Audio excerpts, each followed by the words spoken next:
6월 16일 수요일 기준으로 종합지수가 이전 1월 11일 날 3266포인트를 신고가를 갱신했던 것을 다시 한번 또 강하게 돌파를 해보이고 있습니다. 반면에 그동안 종합지수를 이끌고 왔던 인기 성장주, 주도주라고 하는 시가총액 상위 종목군들은 카카오 주식을 제외하고는 여전히 고점 돌파를 못하고 있어요. 신고가 돌파는커녕 고점 돌파도 지금 못하고 있습니다. 실적도 좋고 앞으로의 성장성도 좋다고 하는데 돌파가 안 나온다. 하지만 종합지수의 대부분의 비중을 차지하고 있는 반도체는 돌파가 안 나오는데 종합지수는 돌파가 나온다. 정말 이상한 시장입니다. 납득이 안 되는 시장이 계속해서 이어지고 있습니다. 근데 본래 주식시장은요, 이성적 토대에 의해서 작동되는 시장이 아닙니다. 비이성적으로 너무나도 감성적으로 움직이고 작동되는 곳이 주식시장입니다. 어쨌든 시장이 우상향하면은 누군가는 시장을 뒷받침하고 시장을 밀어주는 새로운 섹터군들이 있다는 거 아니겠습니까? 그래서 제가 하반기 우리 투자할 때 꼭 알고 가야 되는 시장 키워드 딱 3가지 한번 준비해봤어요. 많은 도움이 되셨으면 좋겠습니다. 자, 우선 이 소비 심리가 살아나는 것을 항상 염두에 두시고 종목을 발굴하셔야 돼요. 종목을 분석하셔야 됩니다. 지금 코로나가 벌써 1년 3개월째이죠. 작년 3월 달에 이제 처음으로 국내에서 코로나 환자가 발견되고 나서 이제 6월 달이니까 1년 3개월째입니다. 뭐 다국적 제약회사에서 코로나 백신이 이제 또 개발이 되고 우리나라도 보니까 3분기까지는 한 70%, 국민의 한 70% 정도는 접종이 완료가 될 거라고 하더라고요. 이렇게 이제 전염병 공포에 그동안 굳게 닫혀있던 소비 심리가 이제 폭발하면서 소비주들이 움직이고 있어요. 근데 사실 소비주들은 이미 작년 3월달 코로나 투매 직후부터 이미 움직였어요. 제가 오른쪽에 그래프를 가져왔는데요. 3가지입니다. 첫 번째는 코스피 200. 우리가 이제 주식 투자하시는 분들 보면 코스피 200보다는 수익이 더 나와야지 라는 목표를 가지고 투자를 많이 하십니다. 그래서 코스피 200을 기준으로 경기 소비재, 생활 소비재의 지수 흐름을 한번 좀 비교를 해봤어요. 스타트는 2008, 2009년 리먼 사태 직후부터 지금하고 성격은 좀 다르지만 비슷한 흐름으로 상황으로 지수가 많이 빠졌던 2008, 2009년도에도 시장을 견인한 건 역시 소비주였어요. 근데 그때랑 지금이랑 좀 다른 게 2008, 2009년도에는 경기 소비재들이 역시나 가장 가파르게 반등하고 치고 나오는데 그 당시 생활 소비재들은 2, 3년, 3, 4년 정도 바닥을 다지면서 바닥을 한번 확인하고 뒤이어서 반등을 했어요. 그러니까 시간차가 좀 있었다는 얘기죠. 근데 지금은 달라요. 지금은 경기 소비재, 생활 소비재 같이 반등하고 있습니다. 생활 소비재도 지금 굉장히 가파르게 반등하고 있어요. 그러면 경기 소비재는 뭐고 생활 소비재는 뭐냐? 경기 소비재, 대표적으로 뭐 자동차 섹터들도 경기 소비재로 들어갑니다. 생활 소비재, 오늘 잘 나가고 있는 LG 생활건강 같은 주식들이 뭐 생활 소비재에 들어갈 수 있겠죠. 치약, 샴푸, 바디 클렌저, 뭐 화장품. 아무래도 이제 2009년 리먼 사태로 인해서 이제 시장에 한번 투매가 나오고 반등할 때 그 당시 시장 상황과 코로나 투매 이후의 시장 상황이 좀 성질적으로 다르다 보니까 경기 소비재, 생활 소비재가 이번에는 같이 반등하고 그 당시 2008, 2009년도에는 시차를 두고 반등을 시도한 것 같아요. 어찌되었건 지금 전염병 공포가 걷어지면서 이커머스 업계, 여행업계, 유통업계, 소비와 관련된 주식들이 이미 반등을 시작했어요. 실제로 여행업종의 주가 같은 경우에는 뭐 전고점 언저리까지 주가 회복을 많이 했습니다. 아무래도 정말 그 소비에 대한 관심도도 많은 게 연회비 30만원짜리 프리미엄 카드가 또 요즘에 인기래요. 보통 프리미엄 카드 같은 경우는 혜택이 항공 마일리지 아니면 이제 국내 고급 호텔들, 해외도 마찬가지고 그 다음에 이제 골프장 이런 혜택들이 많은데 부자들이 이제 돈을 더 많이 쓰고 그리고 이제 1인 가구가 증가하면서 요즘 신세대들 같은 경우에도 이 프리미엄 카드를 발급받아서 소비를 많이 한다는 거예요. 결국 이 모든 것들이 지금 시장에 반영이 되고 있다는 겁니다. 또 하나, 인플레이션입니다. 주식 투자가 본인한테 맞지 않는다 그래가지고 안 하시는 건 자유인데요. 주식 투자가 아니더라도 여러분들이 투자는 꼭 하셔야 돼요. 뭐 부동산을 하시든 뭐 여러분들이 생각하시기에 비트코인이 돈이 될 것 같다고 생각하시면 비트코인을 하시든 하여튼 가격표가 매겨져 있는 자산군들을 사 모으는 이 투자 활동을 꼭 병행하셔야 돼요. 제가 한국은행에서 발행한 통화량, M2 통화량 차트를 한번 가져왔는데 광의 통화량이라 해가지고 우리 시중에 풀려있는 통화량이 얼마나 되는지 볼 수 있는 그래프입니다.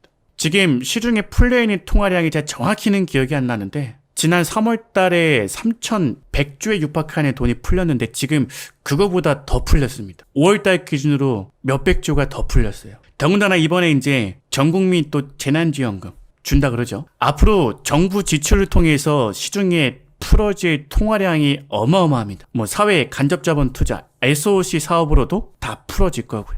알게 모르게 지금 풀려있는 통화량이 엄청나요. 1960년대부터 2020년 지금까지 통화량 차트 가파르기 각도만 보시더라도 엄청나게 많은 돈이 풀렸고, 이 돈들이 지금 원자재 가격으로 흘러가고 밀어올리고 부동산으로, 주식으로, 하다못해 비트코인까지 들어간다고 우리는 결론을 지을 수 있어요. 이 많은 돈들이 지금 기업들이 투자를 위해서 투자활동을 하지 않지 않습니까? 지금 저금리 저성장인데, 그리고 너무나도 불확실한 시황에서 누가 공격적으로 지금 투자할 수 있겠습니까? 반도체를 제외하고는 지금 대기업들 투자 자체를 꺼리고 있지 않습니까? 우리 경제 주체는 세 개의 주체가 있죠. 가계, 기업, 정부. 우리 가계도 마찬가지입니다. 여러분들만 해도 지금 창업 도전하십니까? 안 합니다. 있는 돈 어떻게든 끌어안고, 지금 이 방송을 보고 있는 분들도 어떤 주식을 살까? 그죠? 어떤 주식을 살까?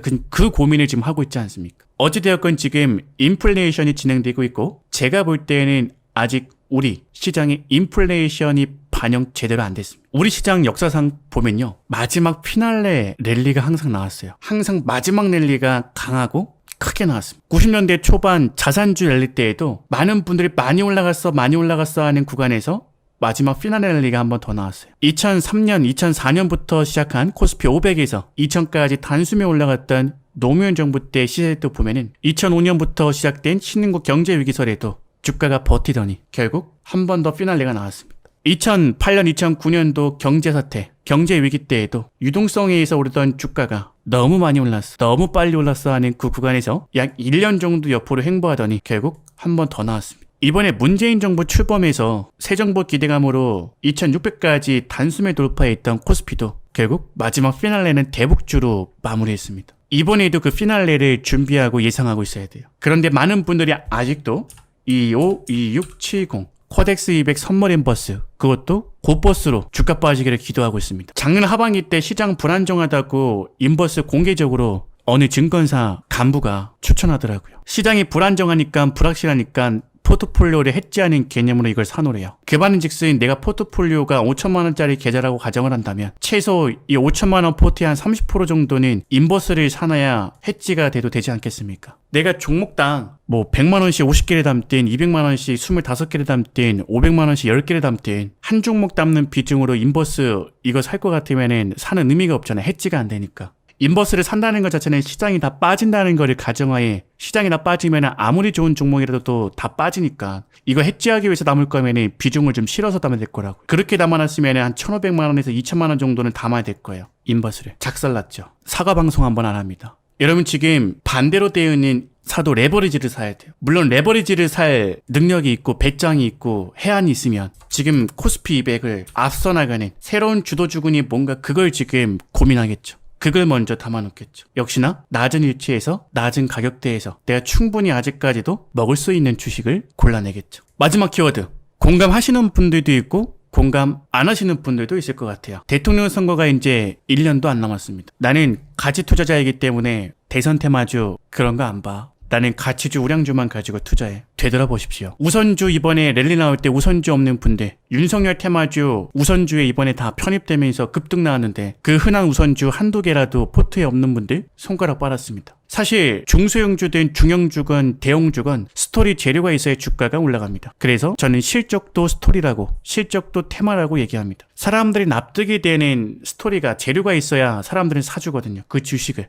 가장 확실한 테마가, 재료가, 스토리가 그래서 실적입니다. 이번에 실적 좋게 나온 거, 성장성이 있다고 알려진 인기 대형주 사신 분들 다 테마에 당한 겁니다. 실적 테마에. 이미 누구누구 테마주라고 알려져 있는 주식을 사라는 얘기가 아닙니다. 지금 철강, 금속, 비금속, 광물, 건설 경기, 경기 민감 섹터에서 중소형주 중에서 앞서서 상한가 급등 랠리가 안 나오고 정고점 내지 정고점을 돌파한 주식들 중에서 지금 아마 이번 여름장의 조정을 잘 받으면 이번 가을과 겨울쯤에 한번 시세를 다시 한번 분출할 것으로 저는 예상을 하는데, 그 종목군들을 좀 몇 개만이라도 눈여겨봤으면 좋겠어요. 대신 꼭 대선 테마가 아니더라도 기업의 내재 가치, 본질 가치가 있어서 올라갈 수 있는, 수익을 줄 수 있는 주식이면 더 좋겠죠. 그래도 기왕이면 여러분들이 큰 수익을 내기를 원하신다면 여러분들이 매수하실 때에는 거래량도 없고 거래대금도 없지만 향후에 주가가 추세를 만들면서 올라갈 때 제가 말씀드리는 피날레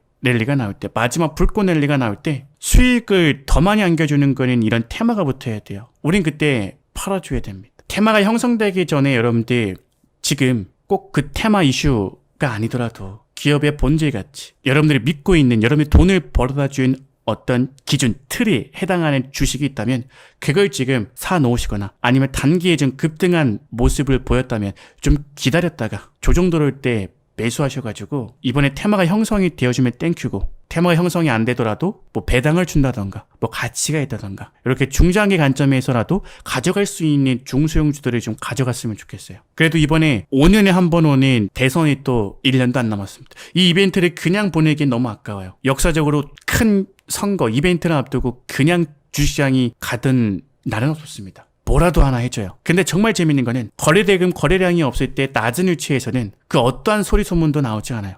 하지만 시장이 조정할, 지금처럼 시황이 불안정할 때, 불확실할 때 그 종목군들의 추세를 서서히 만들고 있더라고요. 그러니까 시세는 시세에게 물어봐라라는 격언을 떠올리시면서 지금 중소형주 내년 대선까지 끌고 갈 수 있는 것들을 보실 필요가 있다. 그렇게 한번 정리하겠습니다.